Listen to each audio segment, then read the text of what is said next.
Olha aqui, tem um VT, quero que você acompanhe comigo esse VT para depois a gente começar essa conversa sensacional aqui no Bendita Hora. Todos nós passamos por situações difíceis em nossas vidas. São situações que nos deixam para baixo e às vezes nos impede de seguir em frente por dias, semanas e até meses. Ficamos apáticos e tristes, sem motivação para continuar nossas lutas do dia a dia. Porém, como diz o velho ditado, depois da tempestade, vem a calmaria. Nossa vida é feita de altos e baixos. Sempre vamos passar por momentos que parecem impossíveis de se superar. Mas com o apoio, tratamento correto, com as pessoas que nos amam por perto, a superação se torna menos difícil de se alcançar. Hoje, falaremos mais sobre como a superação é importante em nossas vidas em todas as situações. Muito bem, olha aqui, eu tô aqui com duas pessoas maravilhosas, eu quero que vocês, muitos de vocês já conhecem, mas vão conhecer mais. Estou aqui com a Meire Camia, que é psicóloga, teóloga, palestrante. A Meire Camia, gente, é uma palestrante, psicóloga, mestre em administração de empresas, consultora organizacional e docente em MBA em gestão de pessoas, desenvolve palestras motivacionais, treinamentos diferenciados, aliando a arte mágica. Sim, também sou ilusionista. Ilusionista, olha que beleza, eu gosto de mágica. Eu também já era mágico, sabia? Faz tempo que parei de fazer mágica. E teatro e psicologia. A Meire, pra mim, na verdade, ela é um sorriso ambulante, na verdade. É um entusiasmo, uma alegria, o tempo todo. Eu vejo você assim... Eu e você, né? O sorriso ambulante. Você vê um sorriso andando, pode falar, é a Meire. E olha aqui, gente, eu tô com a Vivi... A gente chama ela de Vivi, mas é Viviane Falcone. A Vivi, vou falar Vivi, né? Vivi. É alguém que eu admiro demais. Nós trabalhamos juntos aqui na Rede Vida, sempre conosco aqui. E uma pessoa que, com uma alegria, com uma vontade, um entusiasmo. A Vivi é formada em rádio e televisão pela Universidade em Imbi-Morumbi, atua como técnico de laboratório audiovisual do SESI, você está no SESI, né? SESI São Paulo, que chique. Trabalhou como produtora aqui na Rede Vida durante 5 anos, Vivi. Foi 5 anos, né? Olha, 2018, olha que demais. Ô, Meire, olha aqui. Tornou-se a primeira mulher brasileira a narrar um jogo da Liga dos Campeões da Europa. Show! Champions League. Ela foi para a Europa, foi a primeira mulher brasileira a narrar. Ai, que né? Depois que ela venceu um reality show de narradora, narradora Leis, né? Narradora Leis. Batata, né? Isso, Batata, né? Do canal Esporte Interativo. Ela ganhou como melhor narradora, narrou a Champions League. E você vê essa menina narrando futebol, que demais. Meu Deus. Né? E hoje ela está aqui apresentando o seu livro, né? O seu livro, Uma Mulher de Fé. Olha que coisa linda. Vivi, eu fiquei tão feliz quando você trouxe esse livro aqui, ó. Uma história de amor, coragem e esperança, né? Primeira obra dela. Quando é o primeiro livro? Porque eu estou falando que é o primeiro, porque agora vem um monte depois desse aqui, né? Ela apresenta um olhar sobre a sua mãe, né? A dona Sônia Falcone. Dona Sônia, que ela faleceu no ano de 2021, né? Por causa da Covid, por causa da Covid-19. A Vivi, eu vou te chamar de Vivi, pode? Pode, à vontade. A Vivi apresenta de uma forma simples, delicada, né? Toda essa trajetória dessa mulher de fé, né? Que passou por grandes dificuldades na vida. É muito bonito isso, muito bom mesmo. Vivi, a gente está muito orgulhoso. Eu estou segurando o livro, mas pô, a gente está muito orgulhoso. Eu estava dando uma olhada no livro, o livro é muito bonito mesmo. E você está falando que a capa é sua? A idealização da capa é minha, eu que criei a capa. Gente, e foi um presentão que Deus me deu, esse livro, né? Eu escrevi. Olha o chique da foto dela. Eugênio, olha aqui. A gente escolhe uma foto bonitinha, né? Muito bonita. Os cabelos loiros aí. Você não tá com mais... Agora voltei ao tom original. Mas foi um grande presente que Deus me deu no momento de internação, né? Então... Que internação? Justamente por causa do luto da minha mãe, né? Tem a questão da depressão que vem. Sim. E eu tive muita dificuldade em lidar com isso no início, principalmente. E aí eu precisei... A primeira vez eu fui internada por tentativa de suicídio, sim, né? É bom você falar isso, né, Meire? Eu acho que sim, a pessoa que passou por isso, ela ter coragem de falar... Sim, porque é um tabu.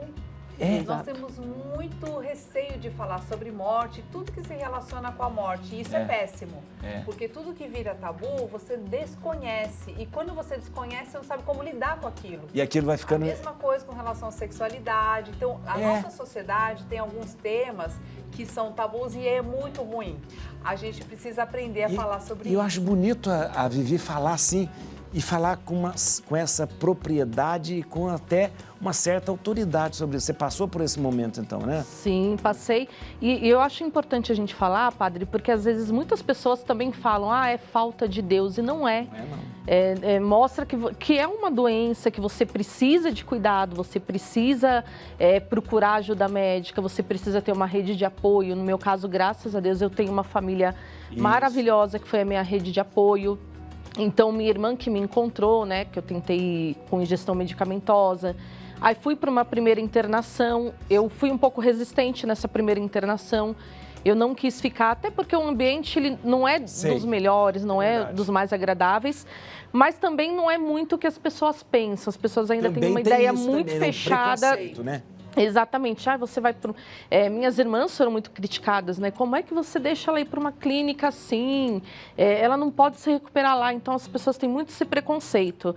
E aí, eu saí antes do término da internação, eu pedi alta, porque eu não estava me adaptando ao lugar. Tentei retomar... Saí antes. É o que eles chamam de alta pedida. Sim. E eu tentei retomar minha vida. Mas a gente precisa reconhecer quando a gente não consegue. E aí foi o momento que eu reconheci. Eu falei, eu não conseguia render no trabalho, então estava afetando a minha capacidade cognitiva. Sim. E aí eu precisei reconhecer e falar, não, eu preciso de um tempo para me cuidar.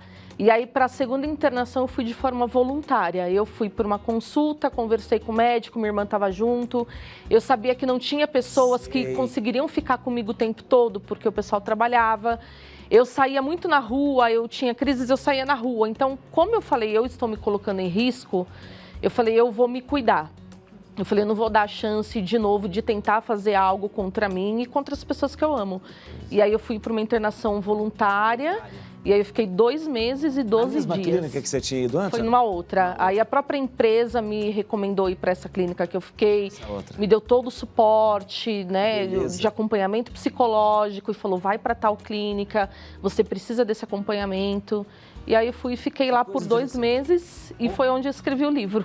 Lá você escreveu o livro? Lá eu escrevi o livro. O Meire, a questão do luto, o luto ele é muito pessoal, né? E é necessário de se viver, né? Super necessário. Todas as emoções que nós temos, padre, elas existem em nós porque elas são responsáveis pela nossa sobrevivência. Isso. A questão hoje é que a gente tem muita dificuldade de lidar com a tristeza, porque a gente acha que tem que ficar feliz o tempo todo. E não é uma... não é assim. Então, a gente também não sabe lidar com a tristeza. Então, o luto, ele vai acontecer toda vez que você perder algo que seja importante para você. Pode até mesmo ser um objeto, um carro, um vaso que seja muito importante. Uma separação, né? Uma separação, um luto. A perda de, sei lá, uma pessoa querida, um relacionamento mesmo que se quebra. E muitas vezes, por exemplo, a depressão, ela tem a ver até também no caso, né? Então, o luto, ele pode trazer uma depressão, mas também problemas de relacionamento também pode trazer a depressão. Também. E o luto, principalmente no caso de perdas de pessoas importantes, ele dura mais ou menos 1 ano. 1 ano. Então demora. Então a gente tem que ter muita paciência para nos acolhermos nesse processo. Porque o que é a pessoa madura, né? A pessoa amadurecida, ela precisa também se acolher. Porque quando a gente é pequenininho, quem nos acolhe é pai e mãe. Né? É quem está lá junto com a gente. E aí, conforme a gente vai crescendo, a gente vai nos acolhendo. Então, o processo que a Vivi passou é muito interessante, porque foi um processo de cura. Ela passou por todas as fases. Por exemplo, em primeiro lugar, um relacionamento é investimento. Então, se eu amo ela, eu fico investindo. Então, é a mãe. Ela está investindo amor e a mãe investe amor. Beija, se preocupa, você tem aquela troca. Então, o teu amor, que é uma energia, ela está fluindo para lá. Quando há um corte, eu não consigo mais jogar o amor para aquela pessoa que eu quero. Então, aquele amor aquela energia começa a ficar acumulada. É mais ou menos assim que funciona o luto, tá? aquilo meio que se quebra, é como se uma parte nossa tivesse saído mesmo. A dor é uma dor muito parecida com dor física, né? É uma dor que não passa. E aí, às vezes a gente tem essa sensação de que a gente não suporta a realidade. A depressão vai fazer com que a gente volte para o passado, que é diferente da ansiedade. A ansiedade vai para o futuro. Para o futuro, a depressão... Mas os dois é uma dificuldade de viver o presente. Entendeu? Então, sempre uma fuga daquilo, talvez até para aliviar a dor. Exato, entendeu? E aí, por exemplo, ela, o que ela fez com aquele amor? Ela canalizou isso para o livro, então ela materializa o amor dela em forma de livro. Foi um processo de cura. Escrever o livro para ela foi um processo de cura. Sim, e que também ajuda outras pessoas. Então, ela dá uma vazão positiva. Outras pessoas, sabe o que vão fazer? Muitos pais, que às vezes perdem filhos e tal, eles começam a cuidar de outros filhos. Ou de outros filhos, eu digo. Do outro filho, fazer... outra ONG, ele vai fazer um trabalho voluntário. E assim ele se cura, porque ele dá vazão a esse amor que, quando você não tem para onde jogar, e o ser humano, ele é feito para isso, ele gera amor e ele precisa dar um canal. Olha que interessante. E no caso dela, ela materializa isso para ajudar outras pessoas. Olha que bacana. Muito interessante. Esse é o luto positivo. Positivo. E é isso interessante que a Mary fala, porque é o seguinte, nós temos uma ditadura de ser feliz no mundo hoje muito perigosa. Isso. As pessoas você tem que ser feliz. Não, tem que ser feliz.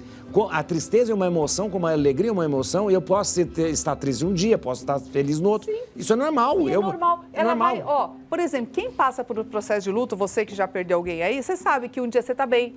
Do nada, às vezes você chora, mas é normal. Você vai arrumar alguma coisa, você lembra da pessoa e você vai chorar. Normal. Você tem que reconhecer que aquilo é teu e que foi importante. Porque o luto nada mais é que reconhecer que aquele vínculo era importante, aquela pessoa era importante para mim. E ela também me faz aprender a cuidar dos relacionamentos que eu tenho hoje. Porque eu preciso saber que tanto eu posso ir embora antes, quanto as outras pessoas, qualquer pessoa, é um momento que eu tenho com aquela pessoa, entendeu? Então, assim, a gente tem que ter essa consciência da morte, que é o que nos faz mais vivos. Isso é importante, isso a gente fala, eu tenho que falar isso. E isso eu sempre digo para os pais, levem seus filhos ao velório, levem as crianças. É importante ter contato com essa coisa. Vivi, eu vou perguntar para você. Como ela teve essa ideia, Como que você teve essa ideia? Esse negócio... Eu também fiquei curiosa. Quando você chegou lá, você pensou em... Na verdade, assim, a minha ideia nunca foi escrever diretamente uma biografia. Eu já pensava pela história, pelo relacionamento que a minha mãe tinha com Deus, né? Pelo amor de Deus, tá forte demais. Não, coitado vocês. É que eu gosto de café forte.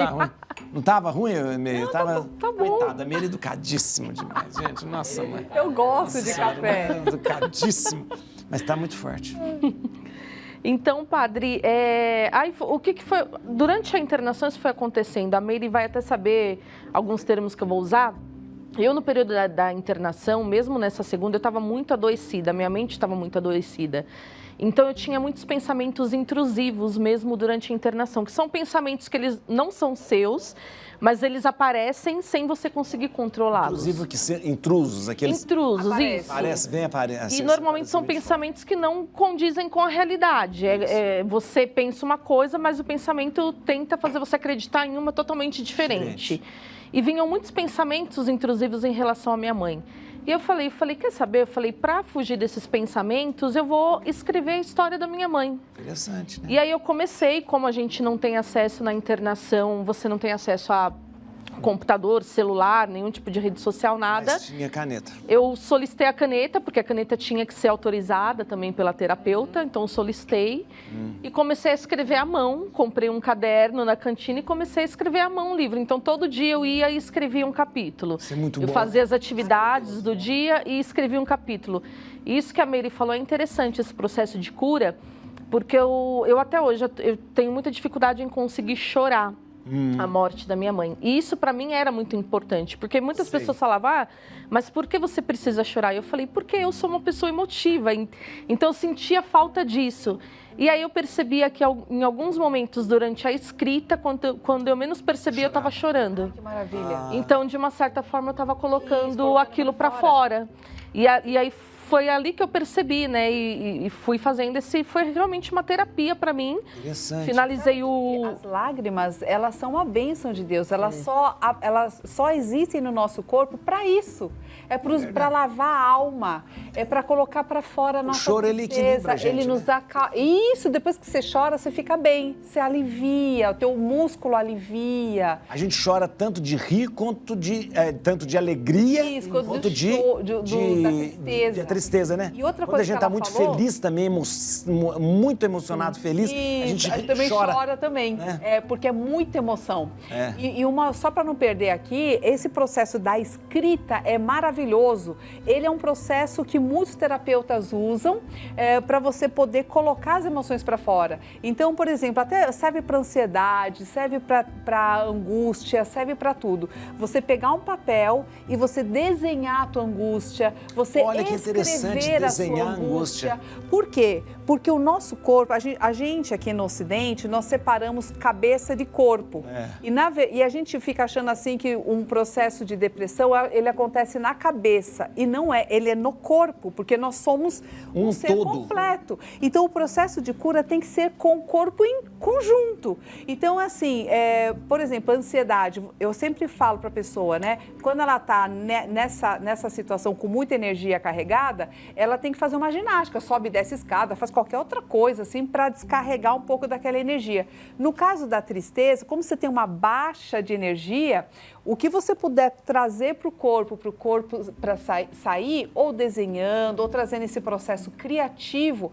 Criatividade é vida. Criar atividade, eu crio atividade. Então, a partir do momento que ela começou a escrever, ela já estava no processo de cura, porque ela já estava gerando vida dentro dela, transformando aquilo dando forma em forma de palavra, porque o verbo, ele dá uma forma para o sentimento, organiza, ele organiza, então ela organizou as ideias e aqueles pensamentos intrusivos, ela mesma vai separando na cabeça o que é, o que não é, então ela toma posse da realidade e esse é o processo de responsabilidade. Porque quando a gente está ou depressivo ou ansioso, a gente não está conseguindo lidar com o quê? Com a realidade. A realidade. E a realidade, ela é dura muitas vezes. E aí a pessoa, às vezes, ela acha que ela não tem capacidade de lidar com aquilo. Por isso que ela vai muito, né? Ela se coloca muito pequena. Volta para ela mesma. Isso. E com muita paciência e muito amor, que foi o que ela fez, ela se deu esse tempo e com a própria educação, você vê, ela mesma foi percebendo como que funciona essa doença, como que é que eu tô, até onde eu posso. Ela mesma foi se educando, então isso é muito importante no processo de cura, porque é o paciente que vai fazer todo o processo, inclusive. Os profissionais, eles orientam, mas quem tem que querer fazer, quem deseja a cura, é o paciente. Olha que coisa interessante. Vivi, você lembra de todo o sofrimento, de toda a dor que você passou? Sim, hoje eu paro para... Eu ainda estou nesse processo, né? É o que a Mary falou, é um processo que ele leva um tempo, eu ainda estou nesse processo, mas quando eu olho para trás e eu vejo o estado em que eu fiquei, a que ponto que eu cheguei... Você lembra de você tem condições de enxergar assim? Sim. Porque hoje, olhando, a gente conviveu com a Vivi nesse período mais crítico. Então, a gente, quando olha para a Vivi hoje, a gente vê uma pessoa completamente diferente do que a gente viu naqueles dias, né? Você se vê assim? Você vê uma pessoa diferente? Me vejo totalmente. Agora eu consigo, é o que ela falou, organizar as ideias, consigo estar concentrada, porque antes, para coisas básicas do meu dia a dia, eu não conseguia ter concentração. Então, às vezes, até no trabalho mesmo, que é algo que eu gosto muito de fazer e que eu usava muita criatividade, eu não conseguia ser criativa. E para mim, só que na minha cabeça era como se estivesse bom. E aí, se eu paro hoje e olho e falo, gente, mas isso aqui não estava bom, isso aqui estava péssimo. Então, você não vai tendo essa percepção quando você está adoecido. E hoje eu olho para trás e vejo a situação que eu estava. Eu ficava o dia inteiro desconectada, o dia inteiro sem me concentrar em nada, sem conseguir fazer uma leitura que fosse. Eu não fazendo conseguia. Aquilo que a Meire estava falando. A depressão te ligava naquilo que era passado. E essa confusão que ela está dizendo, essa confusão de ideias, ela vem de confusão de emoções. Porque o luto, ele vai trazer tristeza, mas ao mesmo tempo ele traz raiva, Sim. ele traz revolta. Isso, é Cara, verdade. por que eu tô passando por isso? Por que levou minha mãe? Isso, faz Por que parte, você me mas faz deixou parte, nessa né, justamente, né? situação?